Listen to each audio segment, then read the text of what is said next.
माँ गंगा यमुना सरस्वती के त्रिवेणी संगम पर,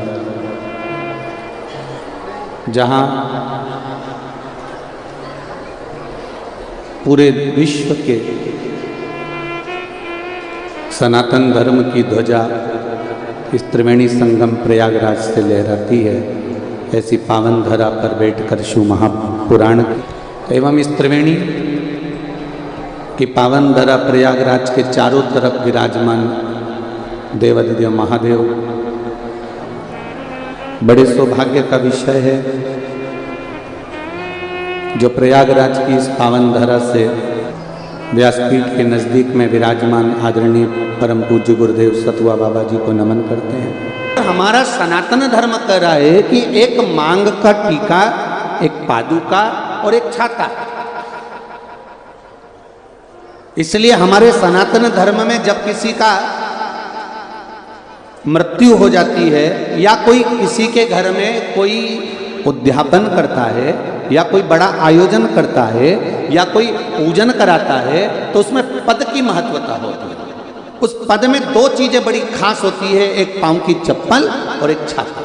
आपने देखा होगा कि अगर कोई समाप्त भी हो गया, मर भी गया, तो उसके बाद में जो पंडित जी को सामग्री देते हैं उसमें चप्पल, जूता या फिर छाता और वस्त्र, जनेऊ आदि का आदि, गौमुखी, माला, लोटा, गीता जी और ये सभी चीजें प्रदान करी जाती। पर शास्त्र कह रहा है उसका कारण क्या है, क्यों देते हैं ब्राह्मण को कि भैया ये हमने यहाँ तुमने उद्यापन करा है, इसमें ये पद दिया गया है, हमने कपड़े भी दिए हैं, उसमें जूता भी रख दिया, चप्पल भी रख दिया, छाता भी रख दिया। छाता और चप्पल की महत्वता क्यों कही गई? क्योंकि ये दो चीजें ऐसी हैं जिसमें काल समाया होता है। जब हम किसी को ये प्रदान करते हैं तो ये मानकर करते हैं कि हो सकता है हमारे जीवन में कोई दुख हो, तकलीफ हो, कष्ट हो, रोग हो, बीमारी हो, वो इसके दान करने से समाप्त हो जाए। राजा परीक्षित के मस्तक पर सोने का मुकुट आया, वो भी जरासंध का आया और वो जरासंध का मुकुट राजा परीक्षित पहनकर इतने आनंदित हो गए, इतने आनंदित हो गए, उनको लगा ये रतन से जड़ा हुआ है, ये हीरे से जड़ा हुआ है, बड़ा सुंदर है, बड़ा सुंदर है। उनको कितना प्रसन्नता होती है, कितनी प्रसन्नता होती है। कई लोगों को सुंदरता का स्वरूप देखकर, कई लोग अगर ज़्यादा सुंदर होते हैं तो दर्पण के सामने लगे होते हैं।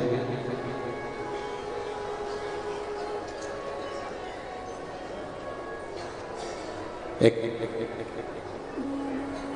पति पत्नी घर में बैठे हुए थे, फ्री थे।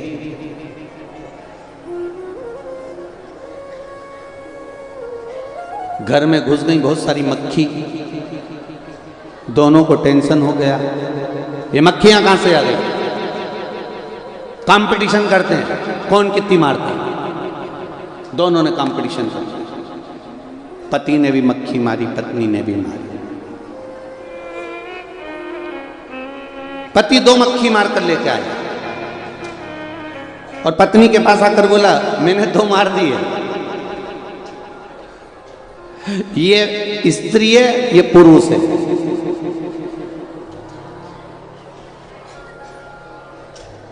ये नर है, ये मादा है।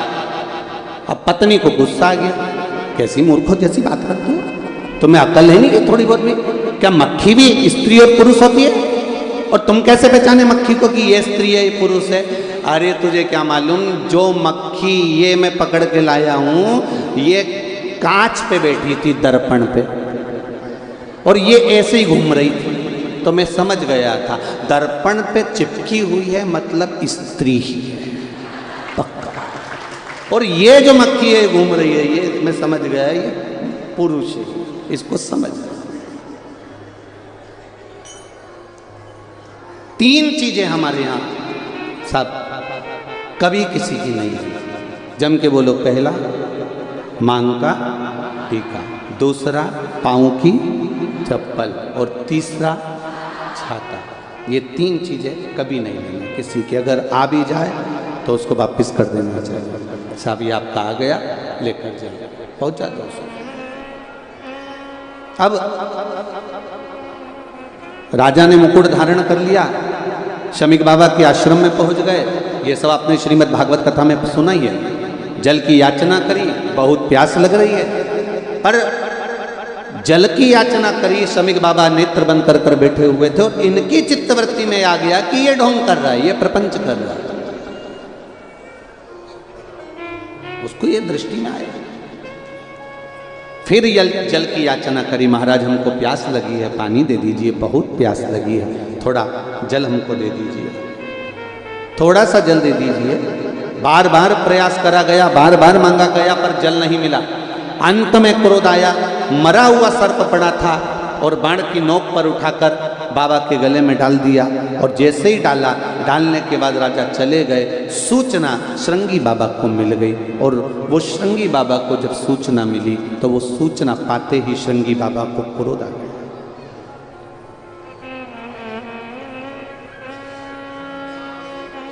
श्रृंगी बाबा को क्रोध आ गया। पूरी दुनिया का एक ऋषि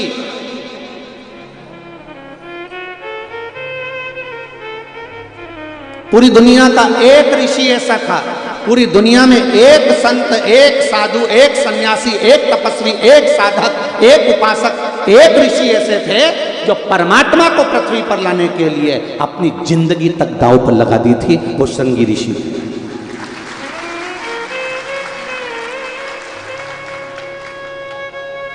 वो श्रृंगी बाबा है। जिस समय पर दशरथ जी के घर में संतान नहीं हुई और पुत्र कामेष्ठी यज्ञ करवाया गया, गुरुओं ने कह दिया पुत्र कामेष्ठी यज्ञ करवाना है।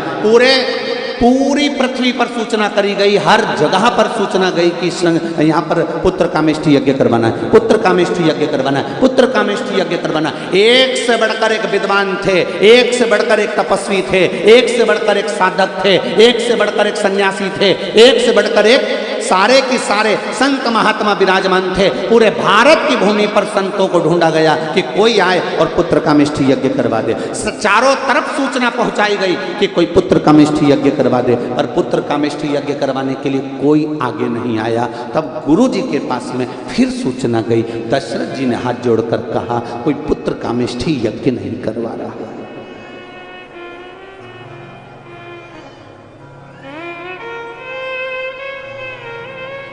कोई पुत्र कामेष्ठी यज्ञ नहीं करवा रहा है। कारण, क्योंकि यज्ञ, पुत्र कामेष्ठी यज्ञ का एक विधान है कि पुत्र कामेष्ठी यज्ञ जिस भूमि पर होता है, उस भूमि पर जो यज्ञ करवाने वाला यज्ञकर्ता होता है, उस यज्ञकर्ता को पूरी जिंदगी उसी जमीन पर रहना पड़ता है। उस भूमि के बाहर वो एक कदम भी नहीं निकाल सकता। तो कोई संत, साधु, सन्यासी, तपस्वी, ऋषि ऐसा नहीं था जो एक जगह पर पूरी जिंदगी निकाल सके। तो उन्होंने सोचा भैया यज्ञ कराने वाला कोई नहीं। तब गुरुजी ने कहा एक हो सकता है।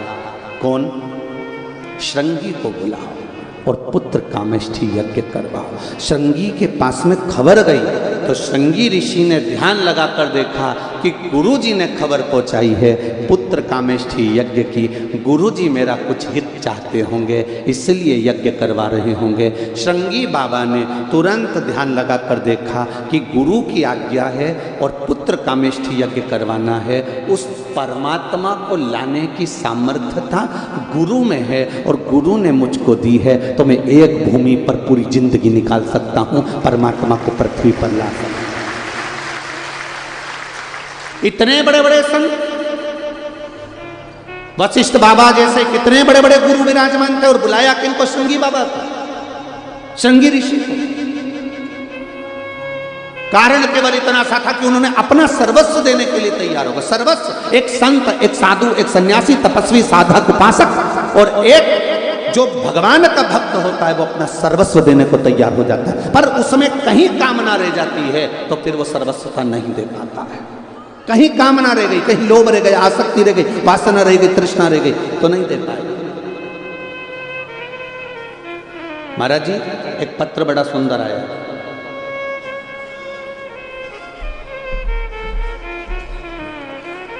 हमें तो उम्मीद नहीं थी पत्र भी लिखोगे।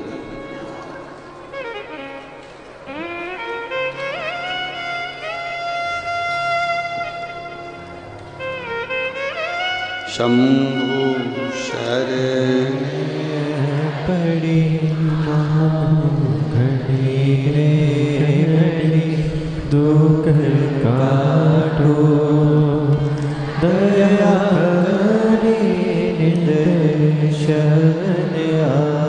दिव्या केसरवानी, प्रयागराज मुट्ठी गांव से हूँ। आप ही ने लिखा है, आपने लिखा है प्रयागराज कभी नहीं भूल पाएगा आदरणीय सतुआ बाबा जी का एहसान। ये पत्र लिखा है।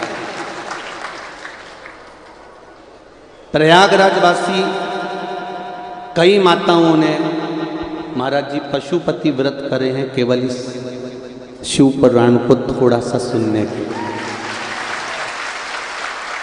सतुआ बाबा जी का एहसान जिंदगी भर प्रयागराज नहीं भूल पाएगा। थैंक यू सो मच बाबा जी, दिल लूट लिया आपने सबका जो शिव महापुराण के। ये पत्र बैठिए बैठिए, शंभू की कृपा है, कहीं आपका पुण्य कहीं।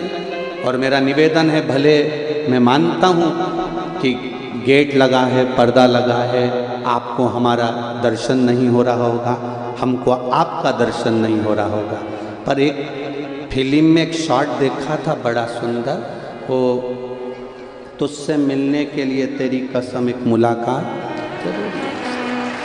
महाराज जब हमने उसको देखा तो उसमें बताया था ना वो उसको देखती है ना वो उसको देखता है, फिर भी इतना अटूट प्रेम रहता है कि आखिरी में एक बार तो ट्रेन चलते चलते चलते चलते और दिख ही जाती। तो आपका विश्वास और आपका प्रेम इस व्यासपीठ से कहना चाहूँगा, प्रयागराज की भूमि से, आप कहीं पर भी बैठकर कथा सुन रहे हो, ये विश्वास करता महादेव का एक बार दर्शन जरूर होगा, निश्चित।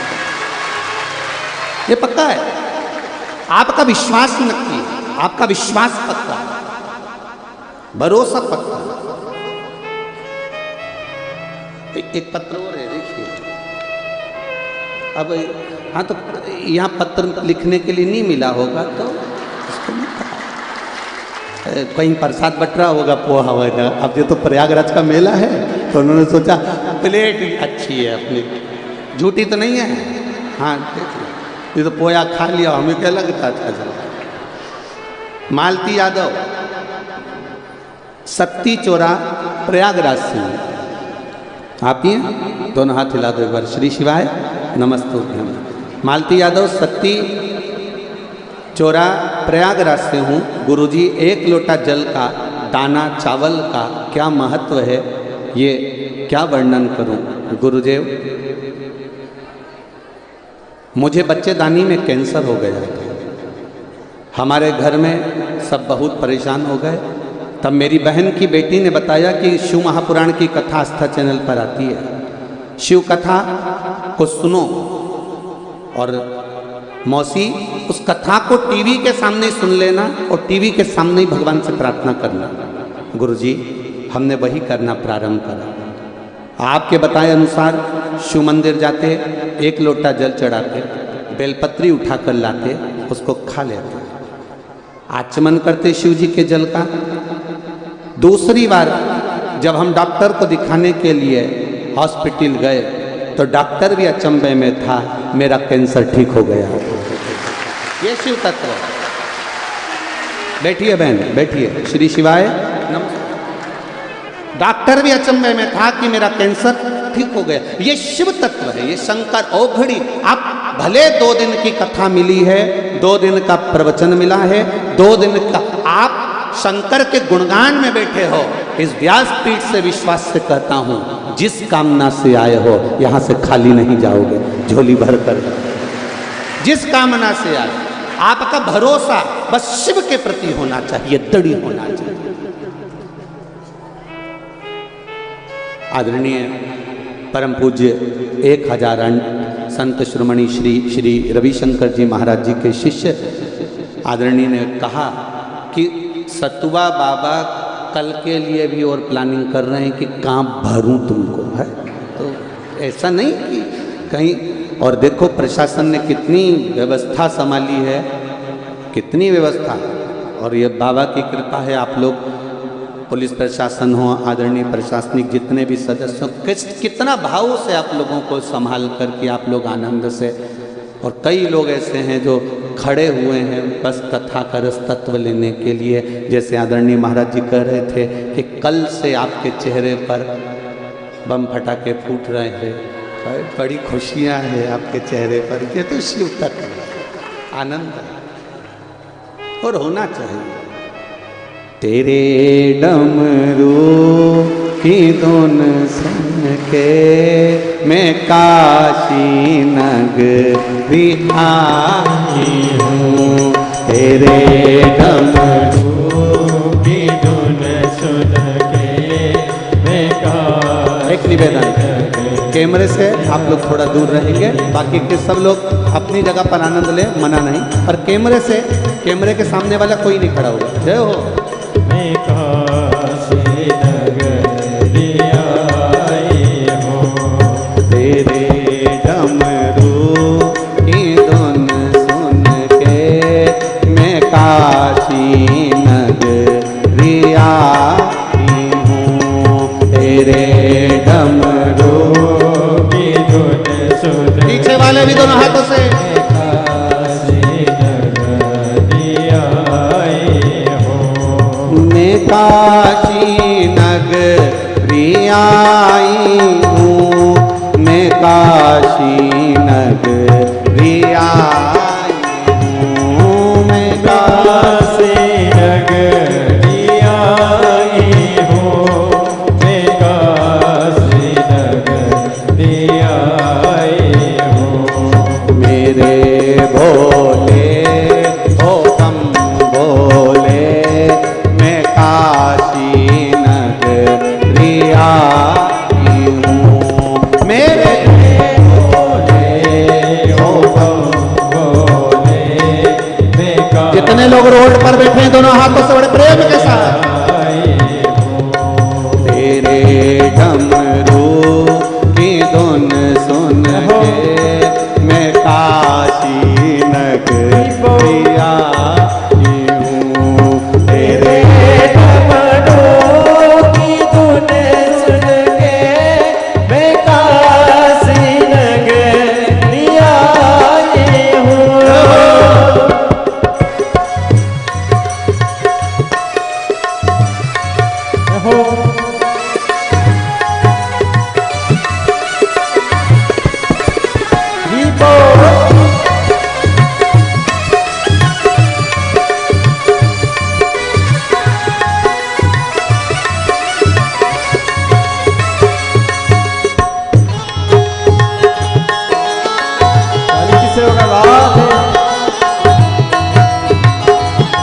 शंभो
तेरी काशी में गंगा है। सुना है हमने ओ भोले तेरी काशी में गंगा है। सुना है हमने ओ भोले तेरी काशी में गंगा है। सुना है हमने ओ भोले तेरी काशी में गंगा है। उसी गंगा को नहाने को मैं काशी नगरी आई हूँ। उसी गंगा में नहाने को मैं काशी नगरी आई हूँ। मेरे भोले ओ बम भोले मैं काशी नगरी आई हूँ।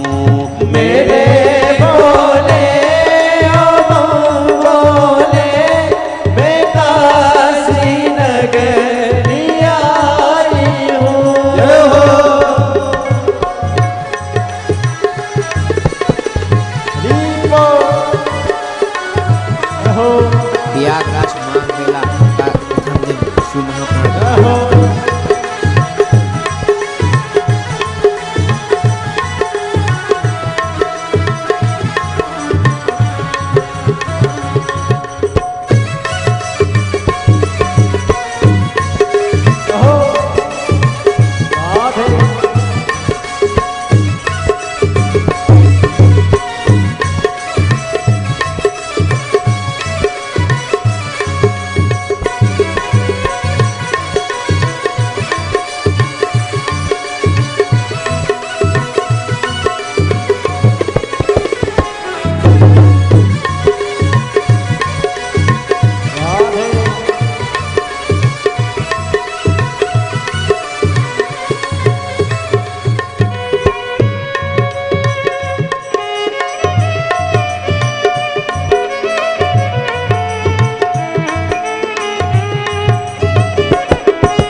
सुना है हमने ओ भोले तेरी काशी में मुक्ति है।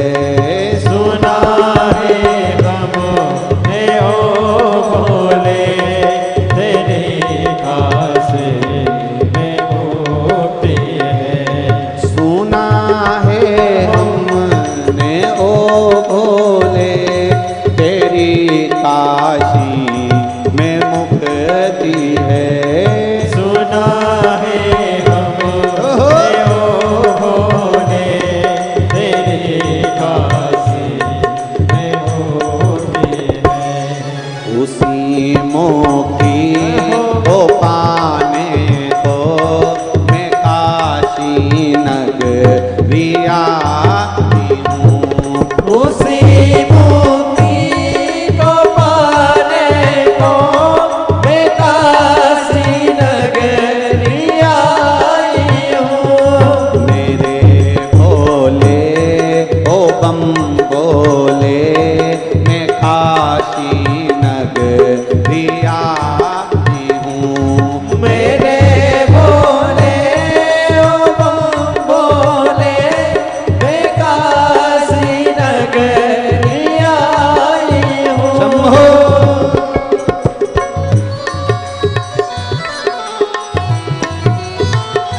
सेवक राधे महाकाल भगवान की जय।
बड़े आनंद से।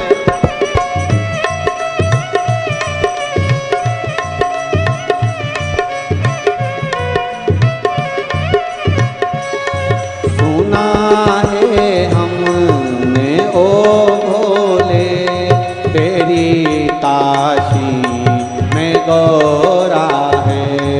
सुना है हमने ओ भोले तेरी काशी में गौरा है।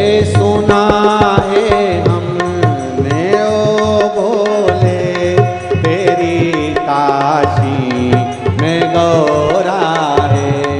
सुना है हमने ओ भोले तेरी काशी में गौरा है। उसी गौरा को पाने को मैं काशी नगरी आई हूँ। उसी गौरा को पाने को मैं काशी नगरी आई हूँ। मेरे भोले ओ बम भोले मैं काशी नगरी आई हूँ। मेरे भोले ओ भोले मैं काशी नगरी आई हूँ। मेरे भोले ओ बम भोले मैं काशी नगरी आई हूँ। मेरे भोले ओ भोले मैं काशी नगरी आई हूँ। मैं काशी नगरी आई हूँ। मैं काशी नगरी आई हूँ। हर हर महादेव। अपने स्थान पर बैठकर भगवान देवाधिदेव महादेव से प्रार्थना करें। दिल से प्रयागराज की भूमि, गंगा यमुना सरस्वती का पावन संगम, श्री लेटे हुए हनुमान जी का बड़ा आनंद और चारों तरफ प्रयागराज में देवाधिदेव महादेव का निवास। आप सब भगवान शिव से अपने हृदय की बात, अपने दिल की बात अपनी जगह पर बैठकर, कोई खड़ा ना रहे, अपनी जगह पर बैठकर बाबा देवाधिदेव महादेव से अवश्य दिल से बोले। श्री शिवाय नमस्तुभ्यं। श्री शिवाय नमस्तुभ्यं। श्री शिवाय नमस्तुभ्यं। श्री शिवाय नमस्तुभ्यं। श्री शिवाय नमस्तुभ्यं। भोला सब दुख काटो मारा, ओ भोला सब दुख काटो मारा। शिव शंकर जपो तेरी माला, भोले बाबा जपो तेरी माला। भोला सब दुख काटो मारा, ओ भोला सब दुख काटो मारा। पेश है मंगल मंगलकारी, पेश है मंगल मंगलकारी। शमशान वासी हमारा, शमशान वासी हमारा। ओ भोला सब दुख काटो मारा, ओ भोला सब दुख काटो मारा। शिव कथा कह रही है, भगवान शंकर का संवाद कर रही है। केवल एक श्रृंगी बाबा ऐसे थे जिन्होंने मन बना लिया था कि मैं एक जगह पर पूरी जिंदगी निकाल दूंगा, पर उस वैकुंठ अधिपति को मृत्यु लोक में लेकर आऊंगा। और पुत्र कामेष्ठी यज्ञ श्रृंगी बाबा ने कराया और उनको पूरी जिंदगी, पूरा जीवन आज एक जगह पर, जिस 2026 का भूमि पर चौथा यज्ञ किया था मंगलवार उस भूमि पर निकालना, एक जगह। शिव तत्व साधारण नहीं है।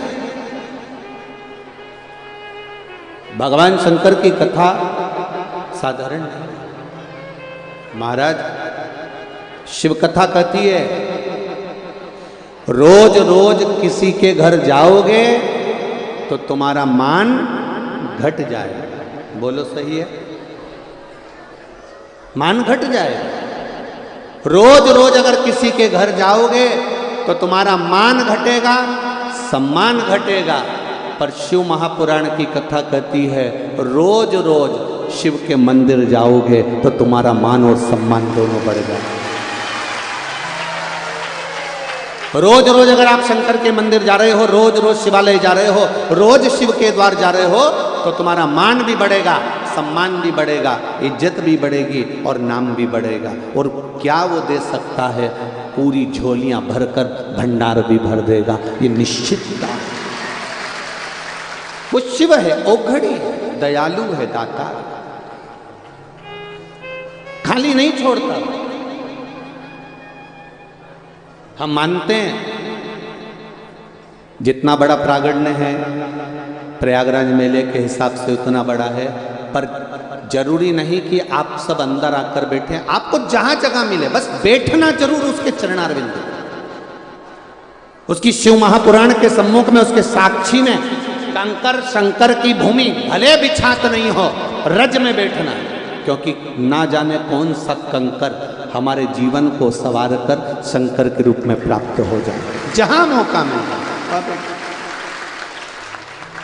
जरूरी नहीं है कि आप आगे आएंगे या हम लोग आगे बुलाएंगे तब आप लोग यहाँ विराजमान। ना ना ना ना, भगवान का भजन कहीं पर भी बैठ कर करो। कोई दिखावा नहीं करना है हमको। जल चढ़ाओ शिव को, पर छल के साथ जल ना चढ़ाओ। शिव स्वीकार कर ले। खबर मिली शृंगी बाबा को कि शमीक बाबा के गले में मरा हुआ सर्प डाल दिया। जानकर बड़ा क्रोध आया, और क्रोध आया तो उन्होंने तुरंत श्राप दे दिया, जिस राजा ने मेरे पिता के गले में मरा हुआ सर्प डाला है उसकी मृत्यु आज से 7वें दिन तक्षक नाग के डसे से हो जाए। नाम दिया है तक्षक नाग के डसे से हो जाए।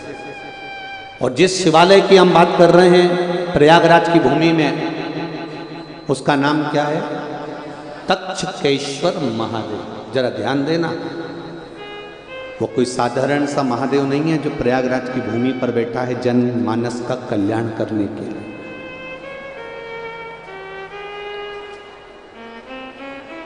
कई लोग तो प्रयागराज के भी ऐसे होंगे जो आज तक नहीं गए होंगे। कितने लोग बैठे हैं जो आज तक तक्षकेश्वर नहीं गए? नहीं गए? थोड़ा सा पानी लिया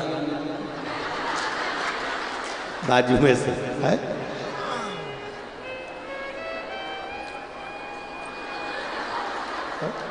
बताओ, प्रयागराज में रह रहे और तक्षकेश्वर महादेव नहीं गए? गजब है। बोल बम का नारा है। जितने प्रयागराज में रहने वाले हो, कितने हो रहे?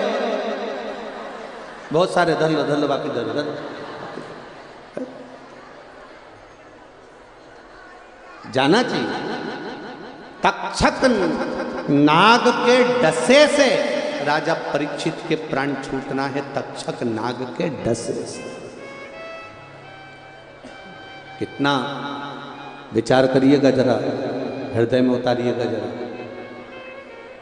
श्रृंगी बाबा घर पहुंचे, शमीक बाबा के गले से सर्प उतारा और कह दिया, पिताजी मैंने उसको श्राप दे दिया जिसने तुम्हारे गले में मरा हुआ सर्प डाला है, मैंने उसको श्राप दिया है कि तक्षक नाग के डसे से उसके प्राण छूटेंगे, और 7 दिन का मौका दिया है। कितने दिन दिए हैं?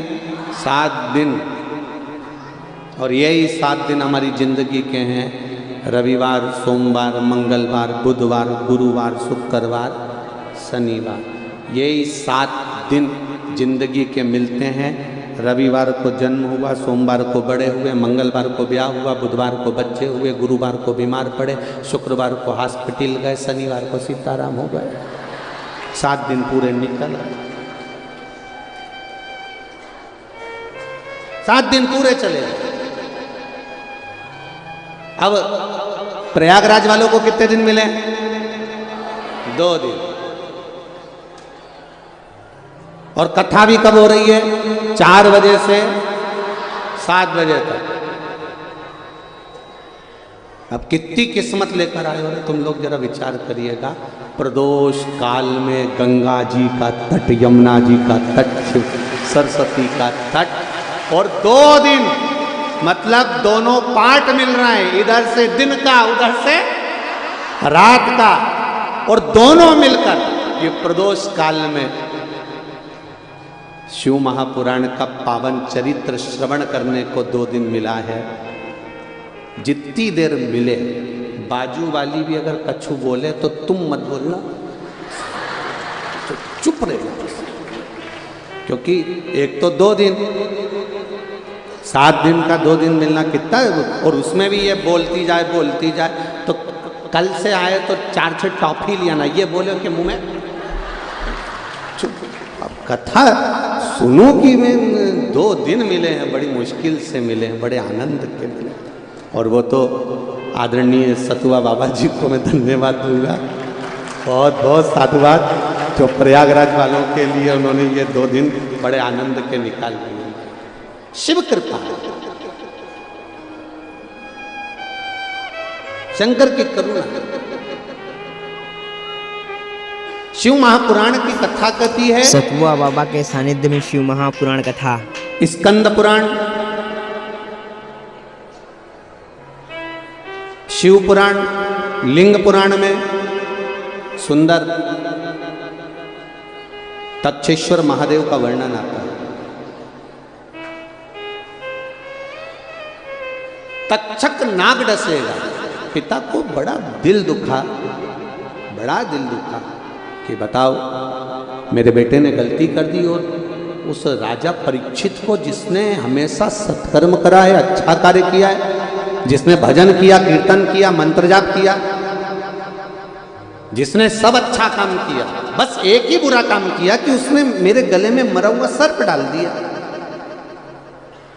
पर मेरे बेटे को नहीं करना था, उसको श्राप नहीं देना था। शमीक बाबा परीक्षित के पास पहुंच गए। तुम 7 दिन में मर जाओगे, केवल 7 दिन है तुम्हारे पास, बचना हो तो बच लो। गुरु के शब्द बड़े अटपटे होते हैं। एक तरफ गुरु कह रहे हैं कि तुम 7 दिन में मर जाओगे, और दूसरी तरफ गुरु कह रहे हैं कि तुम्हें बचना हो तो बच लो। जब मरना ही है तो फिर बचने के लिए रह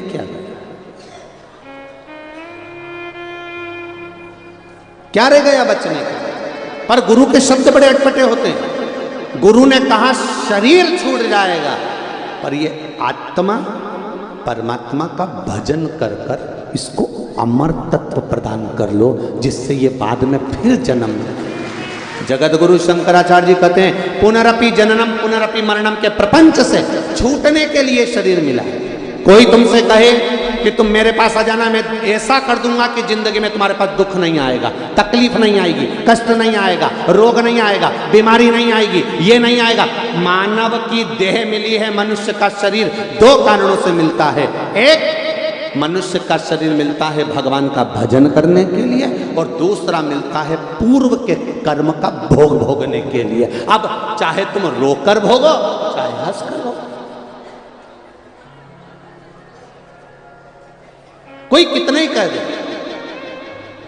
कोई कहे कि मेरे पास आ जाना, मैं तुमको दुख नहीं आने दूंगा। कोई कहते तुम मेरे पास आ जाना, मैं बीमारी नहीं आने दूंगा। कोई तुमसे कहते मेरे पास आ जाओ, मैं तुम्हें कष्ट नहीं आने दूंगा। तो फालतू की बात है ये कोई भी तुम्हारे सामने अगर कोई प्रमाण कर दे कि मैं तुम्हें दुख नहीं आने दूंगा, तो ऐसा अगर होता तो राम जी के पास में इतने बड़े बड़े गुरु जी थे, राम जी को दुख नहीं आता। भगवान कृष्ण के पास बड़े बड़े गुरु जी थे, भगवान कृष्ण को दुख नहीं आता। अपना घर, अपना द्वार, अपना परिवार छोड़कर भगवान वृंदावन छोड़े, मथुरा गए, मथुरा छोड़ी द्वारका गए। भगवान को बार बार छोड़कर जाना नहीं पड़ता अगर कोई दुख मिटाने वाला मिल जाता।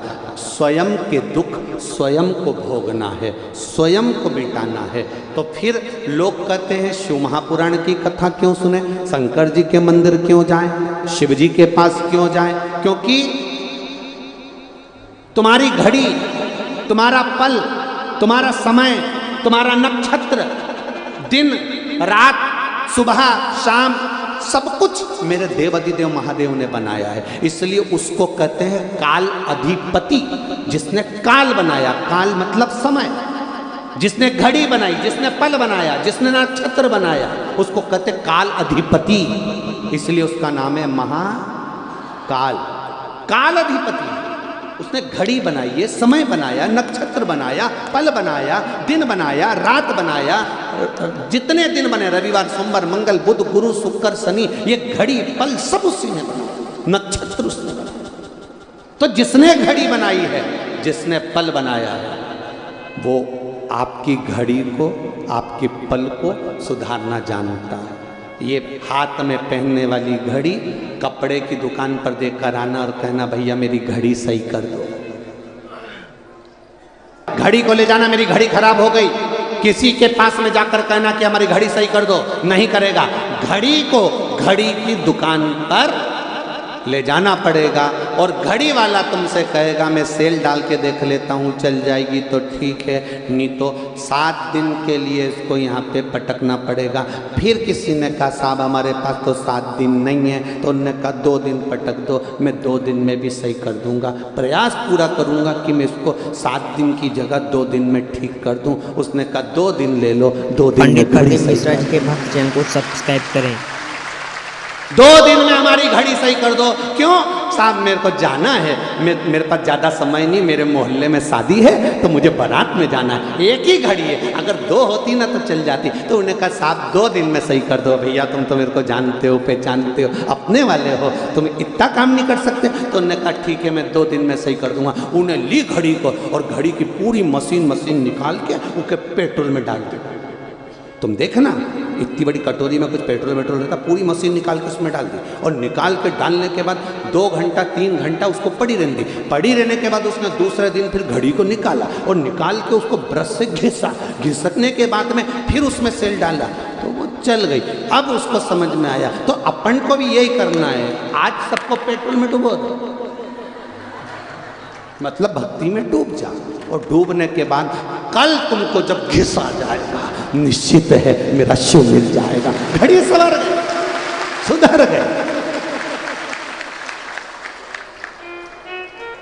अब तुमने तुरंत देखी, ओ हो चल गई, चल गई। बस जिस दिन घड़ी को तुमने घड़ी वाले को दिया उस दिन उसने घड़ी चला दी। उसी तरह जिसने ये जीवन दिया उसको तुमने 1 लोटा जल दिया तो उसने तुम्हारी जिंदगी संवार ली। बस इतनी शुभ। हम भटके ना, कोई कहे मेरे पास आ जाओ मैं भभूति दे दूंगा, कोई कहे मेरे पास आ जाओ मैं बेल दे दूंगा, कोई कहे मेरे पास में आ जाओ मैं ये कर दूंगा। ना ना ना ना, कहीं नहीं जाना, एक जगह वो शमशान में रहने वाला, भस्मी लपेटने वाला, सब में रमने वाला, श्वास में रमण करने वाला, 21,600 श्वास में वही चल रहा है। रोम रोम 3.5 करोड़ रोम छिद्र में वही रम रहा है। वो देव अधिदेव महादेव है, दूसरा कोई नहीं हो सकता, नहीं हो सकता।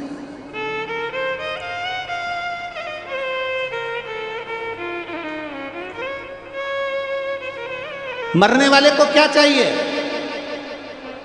जो मर रहा है अंतिम सांसें चल रही है, अंतिम सांसें चल रही है, आईसीयू में पड़ा है, होश में पूरा है, मर रहा है। उससे पूछना रबड़ी ला दूं, मालपुआ, अब वो अंतिम सांसें गिन रहा है और ये पास में खड़ी गुलाब जामुन ला दूं, अंतिम सांसें।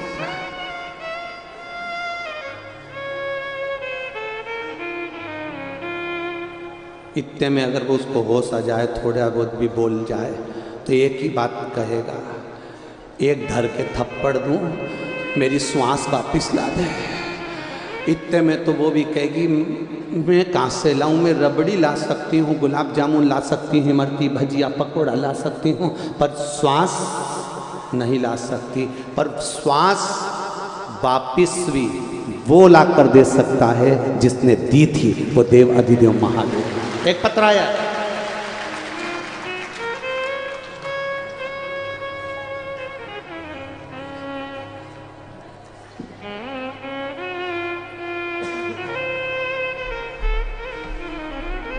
शादी की पत्रिका भी है, 9 फरवरी की शादी है। किसने दी है पत्रिका? आप ही लोगों ने दी है। श्री शिवाय नमस्ते। बाबा देव अधिदेव महादेव की कृपा से गुरुदेव के चरण को आनंद। इस पत्र को जरूर सुनिएगा, क्या लिखा है इस पत्र में। प्रयागराज से हूँ, बाबा की कृपा से बाबा से विनती करने हम लोग गए थे कुंवरेश्वर धाम, वहाँ से बोल कर आए और बाबा की कृपा से शादी पक्की हुई है, शिव कृपा से। गुरुदेव को बताना चाहूँगी, मेरे लीवर में दिक्कत आई थी और डॉक्टर ने कहा पूरा लीवर खराब हो गया है, अब आपके पास में समय नहीं है। लीवर किडनी दोनों को प्रॉब्लम हो गया। जब देख लिया पत्रिका पे आपने लिखा है, जब सब तरह से हार गए, तब देवाधिदेव महादेव की कथा सुनना प्रारंभ कर। 1 लोटा जल, सारी समस्या का हल। बाबा को चढ़ाया, बेलपत्र का पान किया। दूसरी बार फिर डॉक्टर को दिखाने के लिए गए। गुरुदेव, बाबा की कृपा क्या होती है, डॉक्टर ने कह दिया तुम्हारी पूरी रिपोर्टें नॉर्मल हैं, लीवर और किडनी ठीक हो गए। बैठिए बहन। श्री शिवाय नमस्ते। हम बैठे। ये शिव तत्व है, ये शंकर है, ये ओघड़ी है। बैठो बहन। हर हर महादेव। ये शिव। एक पत्र और है। मेरा नाम उत्तम सिंह, ग्राम रनिया डीही, तहसील हंडिया, प्रयागराज से हूँ। आप ही हैं? श्री शिवाय नमस्ते। 1 लोटे जल का क्या महत्व है गुरुदेव, 1 बेलपत्री का मैं क्या वर्णन करूं। मेरे हाथ में कई सालों से गांठ पड़ी हुई थी, वो गठान बढ़ती जा रही थी, कम नहीं हो रही थी। गुरुदेव, किसी ने कहा कि टीवी पर कथा आती है, आप 1 लोटा जल चढ़ाओ और कथा तो सुनो। मैंने 1 लोटा जल चढ़ाना प्रारंभ करा। हमारा विश्वास पहले शिव में इतना नहीं था गुरुदेव। हम मानते हैं भगवान को, पर इतना नहीं मानते थे। गुरुदेव शिव जी को 1 लोटा जल चढ़ाते, बेलपत्री लाते, कुंदकेश्वर महादेव के नाम से उसको खाते। बाबा की कृपा से मेरे हाथ की गठान ठीक हो गई, पूरी गठान गल चुकी है और पूरा आनंद बाबा ने मुझे प्रदान करा है। बैठिए बाबू। श्री शिवाय नमस्तु। हम तेरी कृपा बिना न हिले एक भी लेते हैं श्वास, तेरी कृपा से तनु।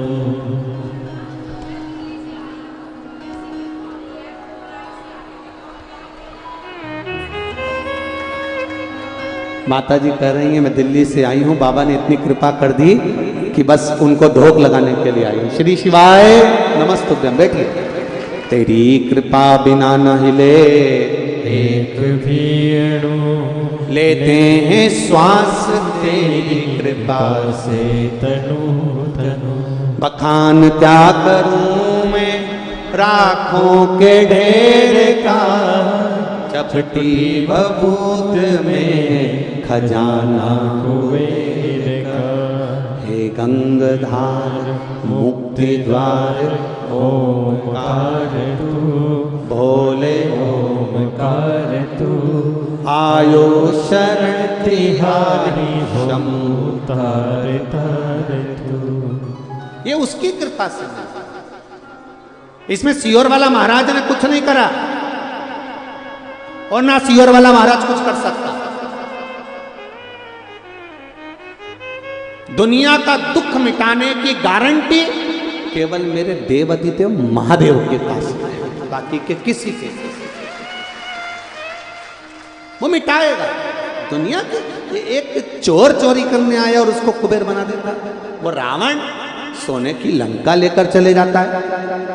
और कितना भोला मेरा देवाधिदेव महादेव, कितना भोला। रावण ने कह दिया आपकी धर्मपत्नी बड़ी सुंदर है, में शिव चर्चा। पार्वती नहीं। रावण कह रहा है मैं माता को अपने साथ लंका ले जाना चाहता हूं। ले जा,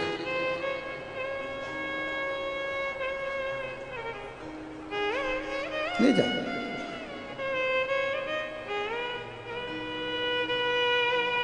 कितनी विचित्र बात है। रावण ने पार्वती जी को पालकी में बिठाया, ले जाने लगा। पार्वती जी शिव जी को देख रही, आपने अपनी अर्धांगिनी को भेज दिया। शिव जी ने कहा तू चिंता मत कर, मुझे तुझ में से एक देवी प्रकट करनी और वो रावण लेकर जाएगा तभी प्रकट होगा। इतनी सुंदर मां पार्वती लेकर रावण चला। बीच रास्ते में भगवान शंकर ने षडानंद कार्तिकेय को भेज दिया और षडानंद कार्तिकेय बीच रास्ते में जाकर बोले अरे लंकाधिपति। कार्तिकेय ने बड़ा सुंदर स्वरूप बनाया और लंकाधिपति रावण से कहा किसको ले जा रहे हो? रावण कह रहा है दुनिया की सबसे सुंदर नारी को, पार्वती जी को लेकर जा रहा हूं। अच्छा, अरे वो देवाधिदेव महादेव है, अपनी धर्म पत्नी को इतनी जल्दी तेरे को देकर भेज ही नहीं सकता। तू जो पालकी में लेके जा रहा है वो सुंदर हो ही नहीं सकती। अरे कैसे कह सकते हो वो सुंदर नहीं है? कैसे कह सकते हो वो सुंदर नहीं है? लंकाधिपति रावण ने जो पालकी में से वस्त्र हटाया, मां काल रात्रि काली उसी पालकी में बैठी हुई थी। रावण भय खाकर भागा लंका के लिए, तुरंत रावण भय खाकर भागा। पार्वती मैया महाकाली ने पीछे से रावण को पकड़ा और पकड़कर महाकाली ने कहा अब तेरा विनाश का समय आ गया। जब घर की नारी को, स्त्री को, मां को या कोई भी स्त्री को, नारी को, माता को जब कोई गलत दृष्टि से देखना प्रारंभ कर देता है, समझ लो उसका विनाश का समय नजदीक आ गया, अब उसको जाना पड़ता है। जब नारी, जब स्त्री गलत दृष्टि से देखना प्रारंभ कर दिया, समझ लो बस बर्बादी का सिरा सम्मुख में आ गया, अब जाना ही पड़ेगा, नजदीक आ गया। 7 दिन दिए हैं राजा परीक्षित को। राजा परीक्षित कहते हैं कि आप कह रहे हो कि मुझे मरना भी है और कुछ उपाय कर ले, बचना हो तो बच ले। अब बचने के लिए रह का गया है, बचने के लिए क्या रहेगा? क्या कर सकते हैं हम बचने के लिए?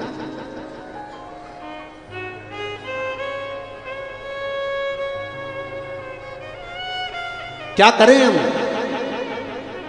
तब राजा परीक्षित ने उसी समय,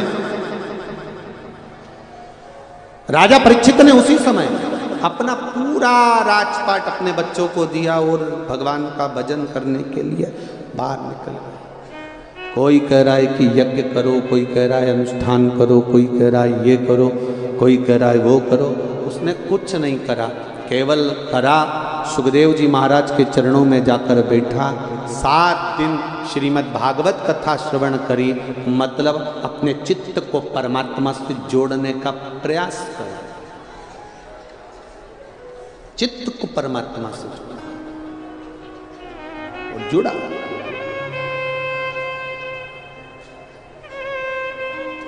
तक्षक नाग आया, डसा था कि नहीं डसा था राजा परीक्षित को?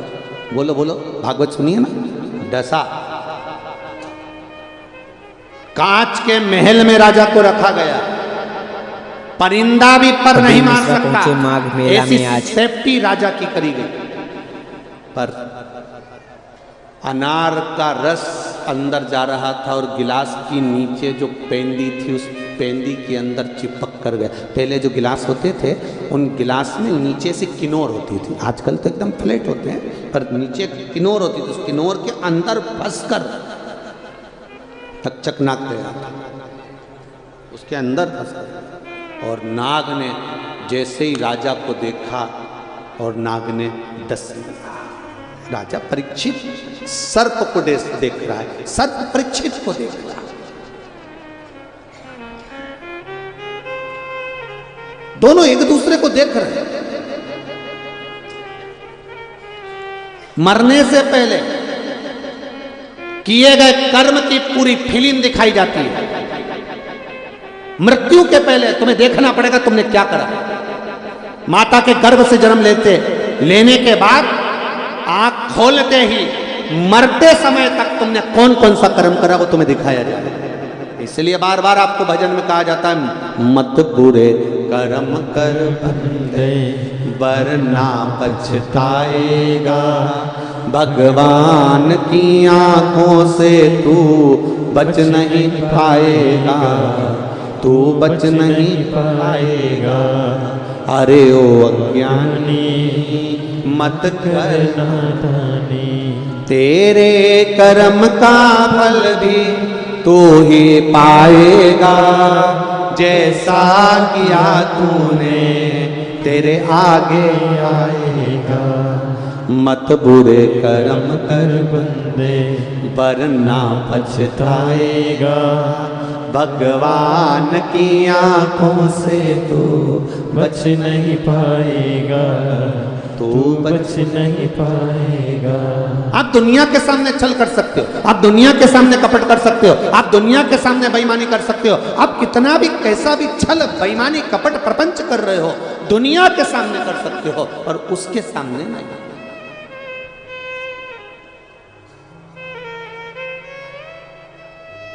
यहां समझा सकते हो, यहां तो तुम किसी से भी कह सकते हो मैंने ऐसा नहीं करा, कसम खा के कह रही हूं मैंने ऐसा नहीं किया, मैं तो ऐसी बोली नहीं, मैंने तो ऐसा बोला ही नहीं। बोलने के बाद भी हम कसम खा सकते हैं, सौगंध खा सकते हैं, खड़े हो सकते हैं, अदालत में जाकर पैसा देकर भी हम सब कुछ सुधार सकते हैं। पर यहाँ सब कुछ सुधार सकते हो, सब कुछ बोल सकते हो, यहाँ तुम बोलते हो, तुम्हारा धन बोलता है, तुम्हारा वैभव बोलता है, तुम्हारी सत्ता बोलती है, और वहाँ तुम्हारा पुण्य बोलता है कि तुमने क्या पुण्य करा। यहाँ तुम्हारा वैभव बोलेगा, यहाँ तुम्हारी सत्ता बोलेगी, यहाँ तुम्हारा धन बोलेगा, यहाँ तुम्हारी पूंजी बोलेगी, यहाँ तुम्हारा वैभव बोलेगा, और वहाँ तुम्हारा पुण्य बोलेगा। वहाँ जवाब देने के लिए तुमसे पूछा ही नहीं जाएगा, तुम तो बस पहुंचे, खड़े हुए और उसने बोलना चालू कर बस। अब तुम कहो भी साहब मेरे को बैकुंठ जाना, तो ऊपर वाला भी कह देगा क्या करा था तूने जो बैकुंठ जाना, क्या करा था बैकुंठ जाना।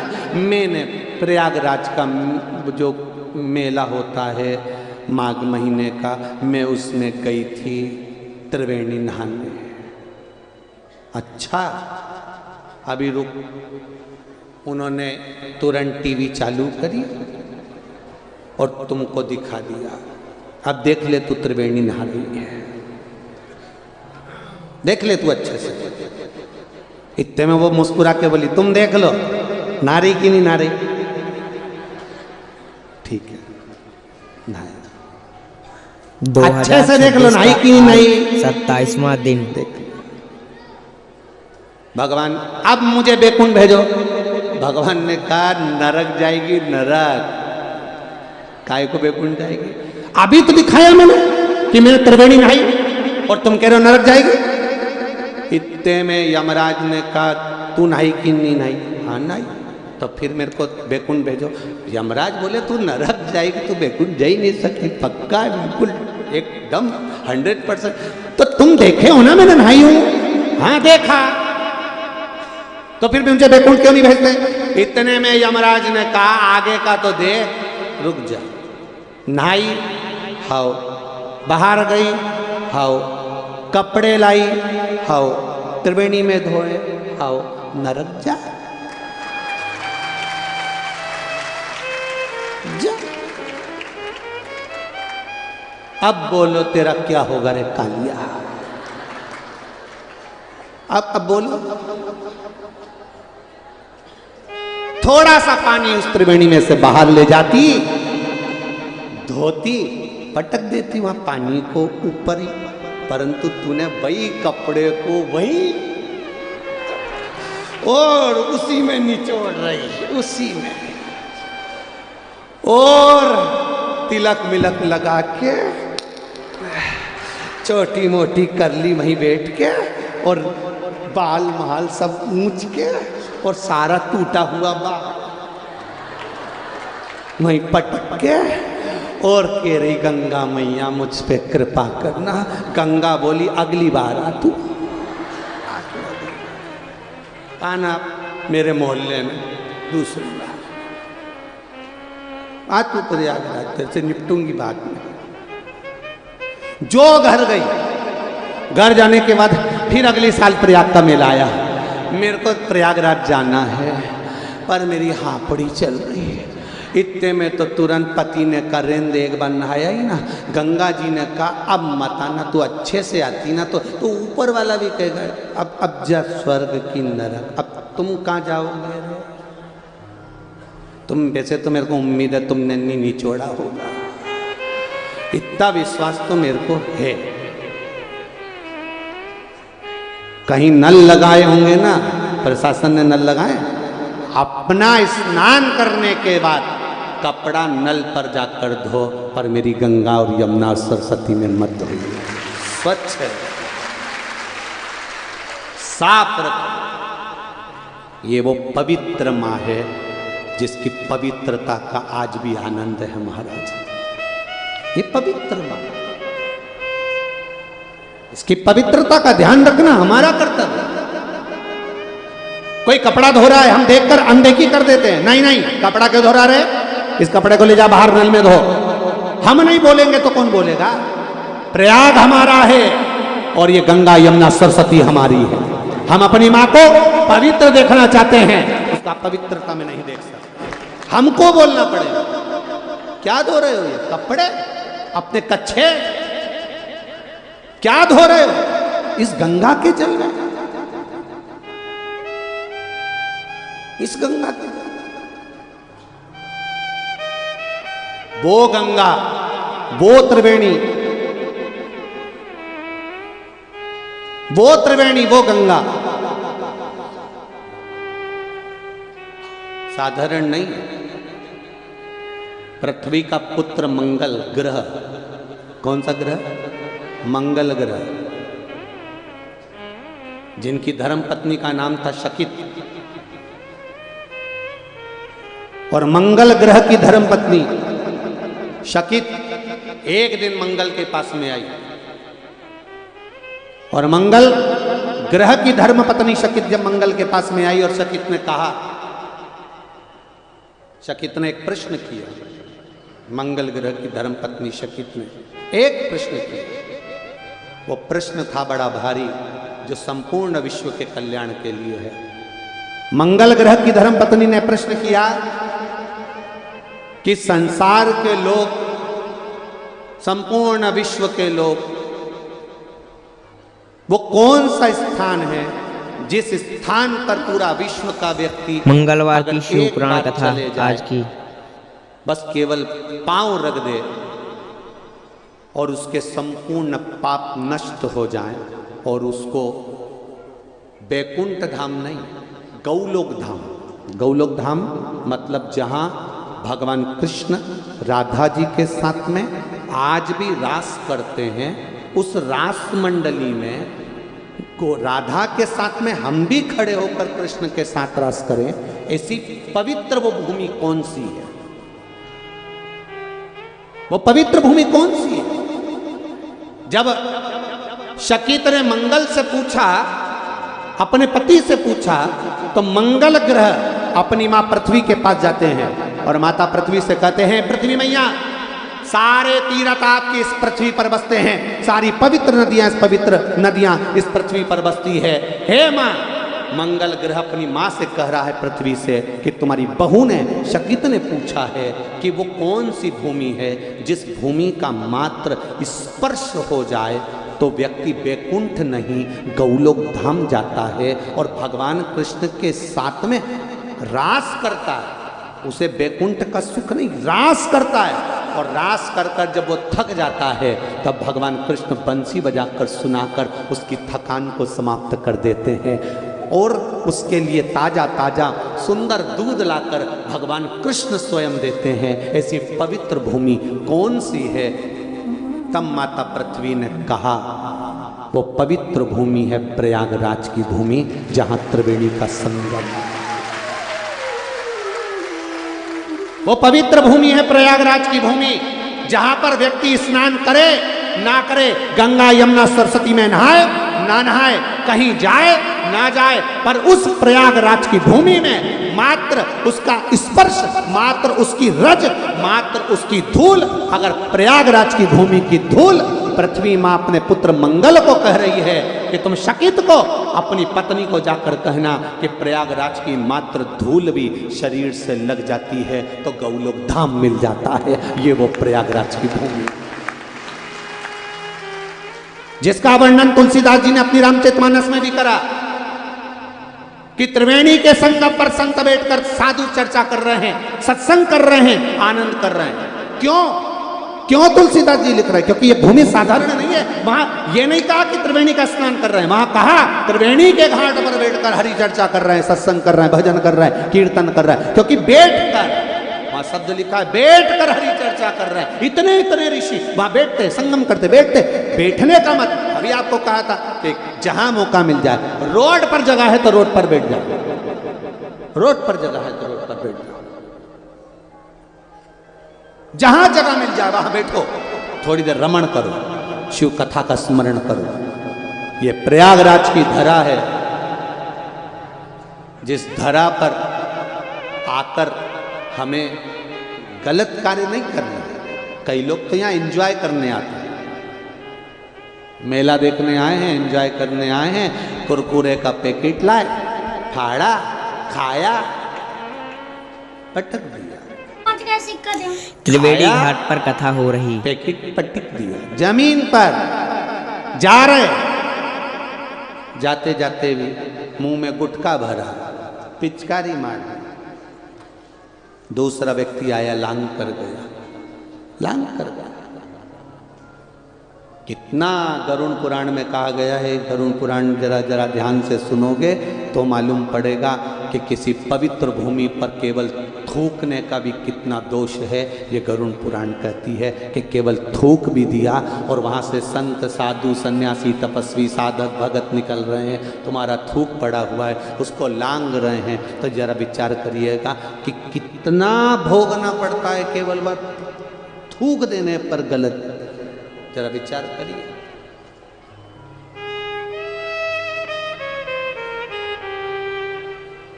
कितने किस्मत वाले हो रहे प्रयागराज वालों, घर जाके नजर उतरवा लेना।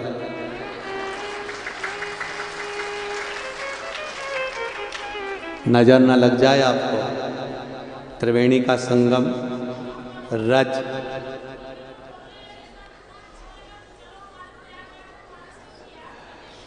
त्रिवेणी का संगम है, प्रयागराज की भूमि है। रज वही जो माता पृथ्वी ने मंगल को कहा था, अपनी बहू शकीत को कहने के लिए कहा था, वह जब सुनो पढ़ो तो स्मरण होता है। अब तक्षक नाग ने डसा, एक दूसरे को देख रहे हैं। परीक्षित मरते मरते भी तक्षक नाग को देख रहे हैं और तक्षक नाग परीक्षित को मरते हुए देख रहा है।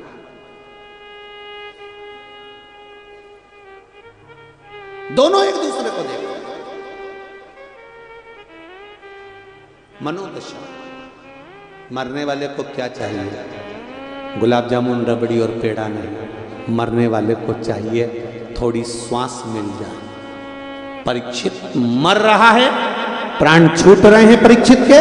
तक्षक नाग ने डसा है, तक्षक नाग परीक्षित को देख रहा है, परीक्षित तक्षक नाग को देख रहा है।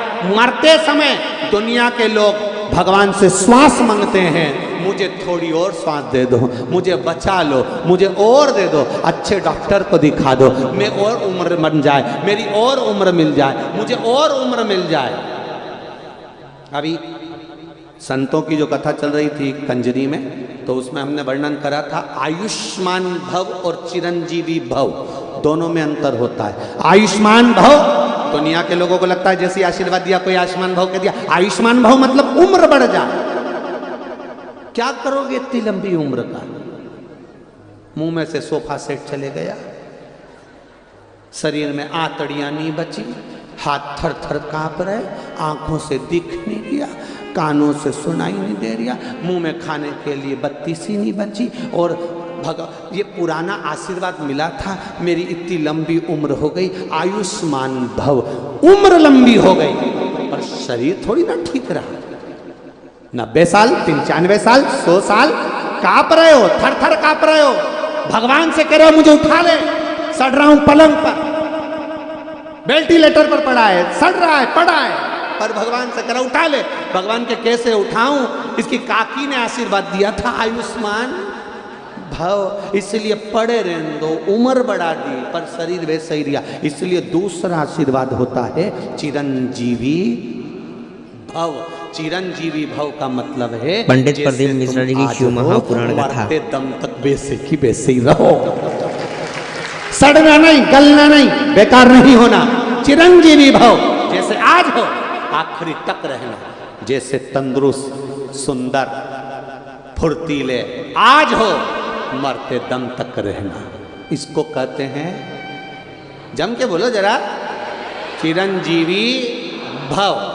अब तुम्हें कौन सा आशीर्वाद? कितने दोगले हो रहे, तुरंत पलट लेते हो। अभी कल तक तो तुम अच्छे से कह रहे थे हमको आशीर्वाद दो, आयुष्मान भव। कोई महाराज जी अगर आशीर्वाद भी नहीं देना तो तुम उसका हाथ पकड़, महाराज महाराज महाराज महाराज,